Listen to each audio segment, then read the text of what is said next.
Hey, how's it going, guys? Stolen here with Raised by Sharks. Today I'm going to be bringing you a leech build.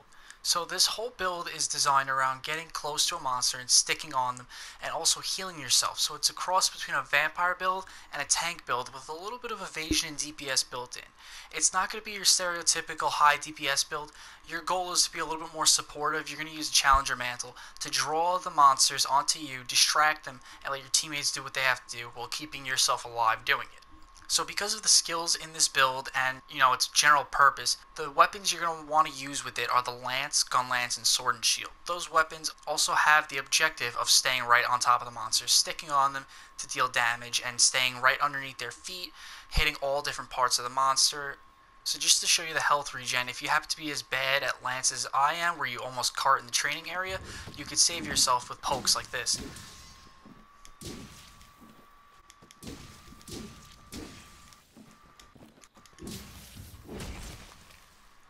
So as you can see, the damage dealt is still fairly decent for a non-DPS build. Now that's only with 2 of the augmentations. You're going to want to put in all 3 if you need more than that, or go with the affinity if you need damage. You may have also noticed how good the backstep is. That's because I put a lot of evasion skills in there, because you're going to want to keep right underneath the monster's feet.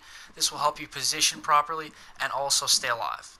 So the weapon you choose doesn't really matter as long as it has at least 1 medium slot and 3 augmentation slots. So I went with the Barrett Stinger because it's got decent stats and it also had a small slot that you could stick an extra vitality jewel in.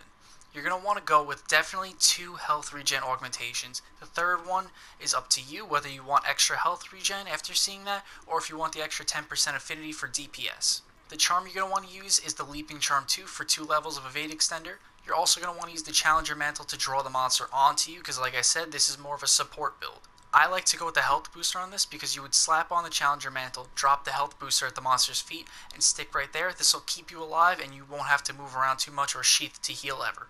The helmet is the Wrathheart Helmet B for a medium-sized jewel slot and evade extender. The chest piece is the Basal Mail B for 2 small slots and 2 guard. The gauntlets are Nergigante Vambraces A for 2 agitator and 1 attack. The waist is the Nergigante Coil B for a medium-sized slot and 2 attack. And finally, to finish up the Nergigante Hunger set bonus is the Nergigante Greaves A for a small jewel slot, maximum might, and agitator. The 3 Nergigante pieces give you the Nergigante Hunger to help out with your healing on successive hits, and also give you all the attack skills that you would need. The decorations you're going to want to go with on the medium-sized jewel slot in the weapon is going to be the Evasion Jewel. Then if you have a small one, you're going to want to go with the Vitality. For the medium-sized slot on the helmet, if you have a non-elemental weapon, you would put an Elementalist Jewel. If not, you would go with an extra Tenderizer. On the chest piece, you're going to go with an Iron Wall Jewel for a guard skill, which is very good, especially in this build, and an attack boost. The medium-sized jewel slot on the waist is for a Tenderizer Jewel for another level of weakness exploit. And on the Nergigante Greaves small slot, you're going to go with a Vitality Jewel. You use the Vitality Jewels because it gives you good effective HP, better than defense, and also it increases the length of the bar, giving you more ability to heal yourself. The final skills this build gives you is the Nergigante Hunger set bonus, Attack Boost 4, Agitator 3, Evade Extender 3, Guard 3, Health Boost 2, Weakness Exploit 1, Evade Window 1, Maximum Might 1, and Elementalist 1.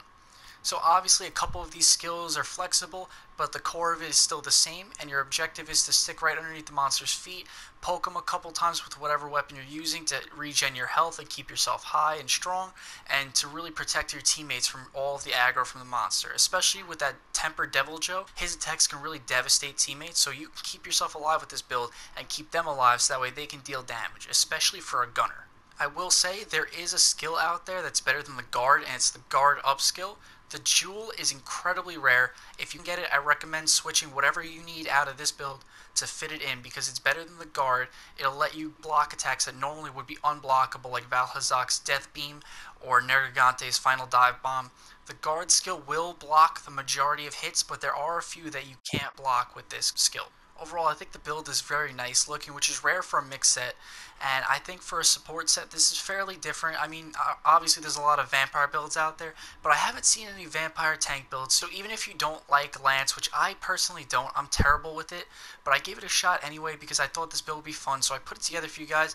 Let me know what you think in the comments below. Also, if you have any ways you can improve this build or any skills that you think I missed that are absolutely essential to Lance after all my research, please let me know below in the comments. We'd love to hear what you have to say. Also, if you have any ideas for other builds that you like to see, we have a great sword crit draw coming and a dual blade for the Devil Joe's build coming. Other than that, let us know what you think. If you like what you saw, please subscribe to Raised by Sharks. Thanks for watching, guys.